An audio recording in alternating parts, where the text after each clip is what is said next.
Assalamualaikum warahmatullahi wabarakatuh. Alhamdulillahirrabbilalamin. Wassalatu wassalamu ala asyrafil anbiya'i wal mursalin wa ala alihi wa sahbihi ajma'in.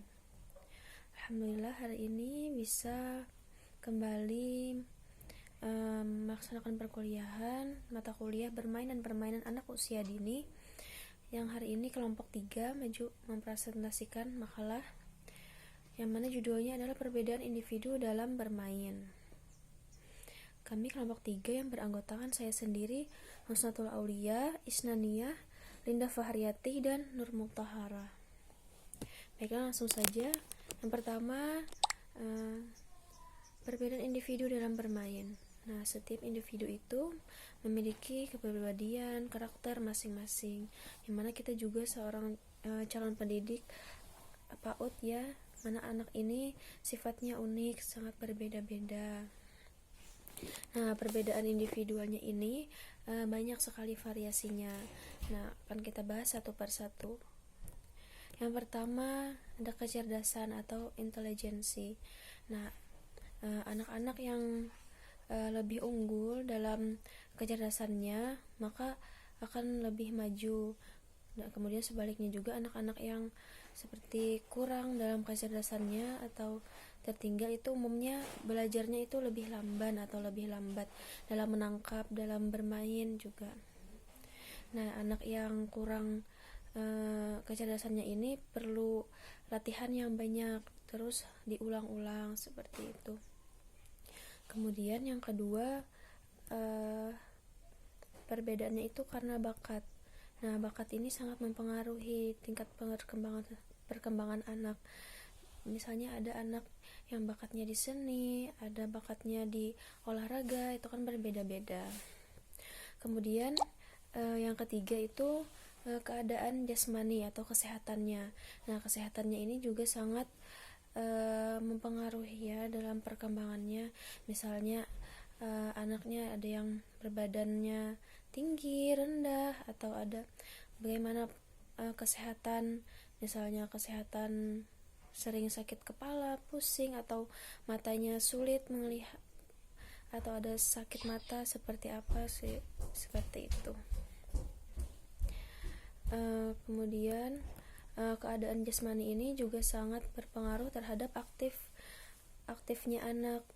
Misalnya anak yang sering sakit itu tidak suka bermain atau tidak suka bergerak. Kemudian yang D, penyesuaian sosial dan emosional. Nah, aspek sosial dan aspek emosional ini erat kaitannya dengan satu sama lain. Misalnya anaknya ini ada yang anak pendiam, ada pemurung atau pemalu, ada juga yang pede, pemberani, maju ke depan, bermain bersama teman-teman, atau anaknya aktif seperti itu. Kemudian selanjutnya latar belakang keluarga. Nah, latar belakang keluarga juga mempengaruhi anak. Nah, misalnya ada anak yang satu ini dari keluarga yang agamis atau tingkat ekonominya yang mencukupi, atau ada yang kurang seperti itu juga mempengaruhi perkembangan atau bermain anak, belajar anak. Kemudian selanjutnya prestasi belajar. Nah, prestasi belajar ini seperti kematangan akibat kemajuan atau umur, latar belakang pribadi, sikap dan bakat.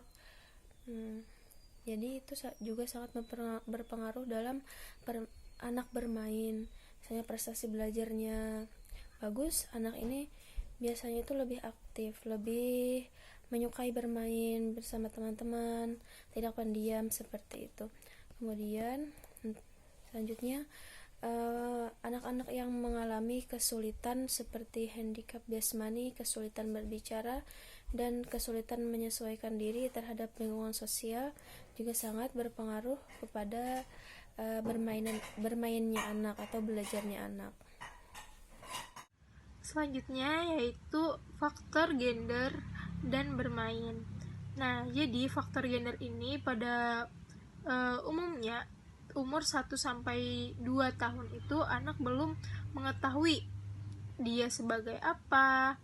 Nah, tapi di umur 2-3 tahun anak mulai tahu siapa dirinya, jenis kelaminnya apa, yang mana dapat kita lihat biasanya anak 2-3 tahun itu sudah monoton dalam permainan. Misal, yang laki-laki main mobil-mobilan, yang perempuan main boneka. Namun tidak semua yang laki-laki bermain mobil-mobilan, tapi ada juga anak laki-laki yang ikut bermain bersama perempuan. Ya, tadi contohnya seperti main boneka. Nah, seperti itu. Di sini orang tua sebagai teman terdekat anak maka sangat berperan penting dalam menentukan permainan apa yang ingin anaknya mainkan. Nah, jadi tidak sedikit orang tua yang memberikan mainan kepada anak walaupun mainan tersebut tidak disukai oleh anak.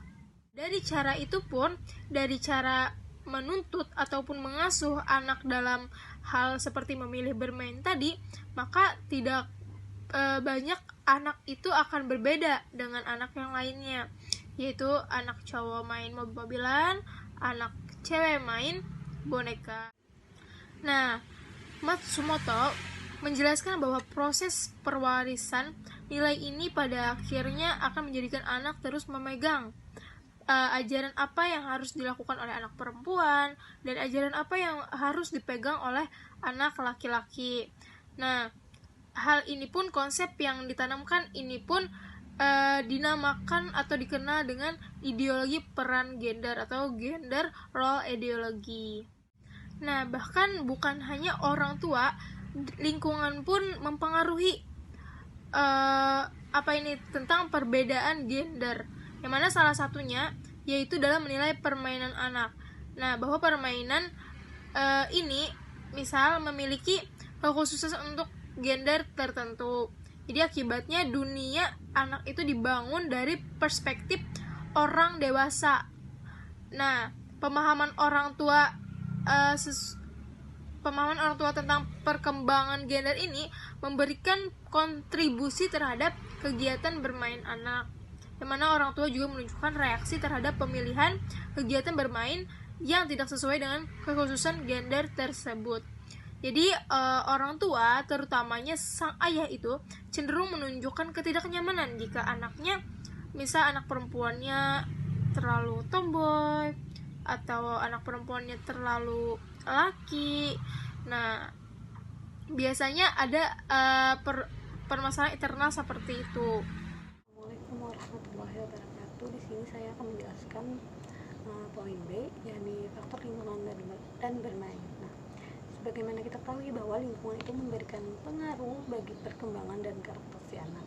Bila anak berada pada lingkungan yang baik, maka insya Allah anak itu akan mendapatkan pengaruh yang baik pula. Nah, seumpama lingkungan yang buruk, anak itu juga bisa mendapatkan pengaruh yang tidak baik. Kita tuh sebagai orang tua seharusnya sangat dituntut jeli dan pintar dalam memilih lingkungan yang baik bagi anak. Lingkungan itu bisa berupa lingkungan belajar, lingkungan bermain, lingkungan rumah, atau bisa disebut lingkungan tempat tinggal. Nah, tanpa adanya faktor dukungan dari lingkungan, maka proses perkembangan dalam mewujudkan potensi perkembangan menjadi kemampuan secara nyata itu tidak akan terjadi. Oleh sebab itu, peran lingkungan itu akan sangat mempengaruhi perwujudan suatu potensi anak secara baik ataupun tidak baik. Sebab itu tuh pengaruh lingkungan positif akan memberikan pengaruh baik dan sangat menunjang perkembangan suatu potensi, sedangkan lingkungan yang negatif akan menghambat bahkan sampai merusak perkembangan anak. Mungkin ini saja, sekian, akan dilanjutkan oleh pemakalah berikutnya. Di sini saya akan menjelaskan personalitas dan bermain. Kepribadian atau personality adalah sifat dan tingkah laku yang dimiliki seseorang. Juga dari sifat dan tingkah laku tersebut membedakannya dengan orang lain. Integrasi karakteristik dari struktur, pola, tingkah laku, minat, pendirian, kemampuan, dan potensi yang dimiliki seseorang. Kepribadian bukan sesuatu yang statis, karena kepribadian memiliki sifat-sifat yang dinamis, disebut dinamika kepribadian. Dinamika kepribadian ini berkembang pesat pada diri anak-anak atau masa kanak-kanak, karena pada dasarnya mereka masih memiliki pribadi yang belum matang, yaitu masa pembentukan kepribadian. Perkembangan kepribadian pada dasarnya bersifat individual, namun kenyataannya kepribadian itu ternyata dapat ditularkan dan dipengaruhi oleh orang lain.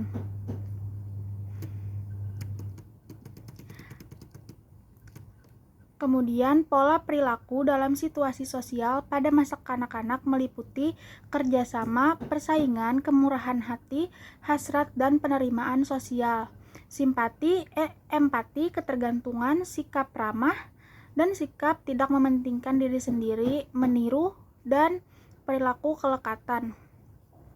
Pada masa usia dini disebut usia emas atau golden age. Masa ini disebut anak memiliki masa kritis, di mana seorang anak membutuhkan rangsangan yang tepat untuk mencapai kematangan perilaku yang sempurna.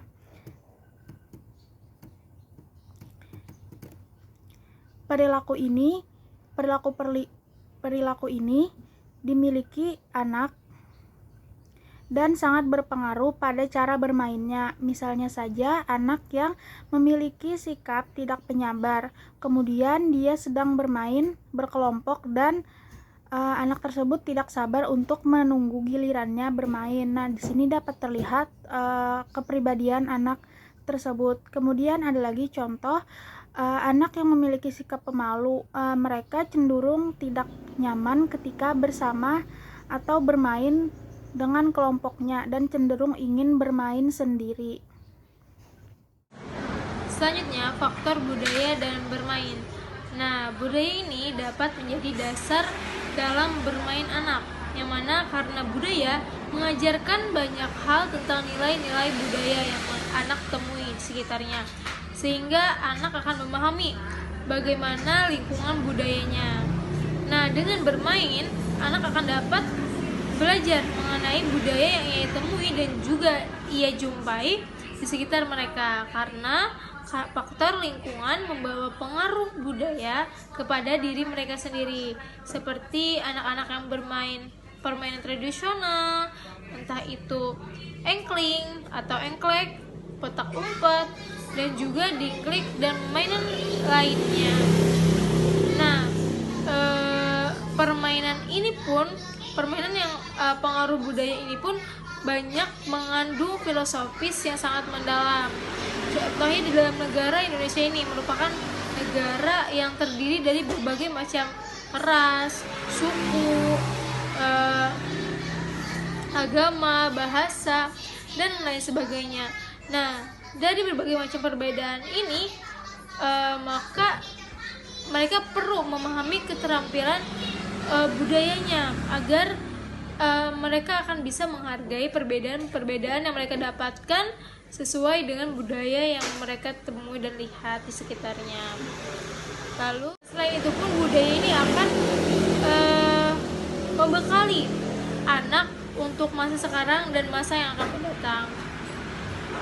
Mungkin cukup sekian presentasi kami pada hari ini. Salah kira mohon dimaafkan. Wassalamualaikum warahmatullahi wabarakatuh.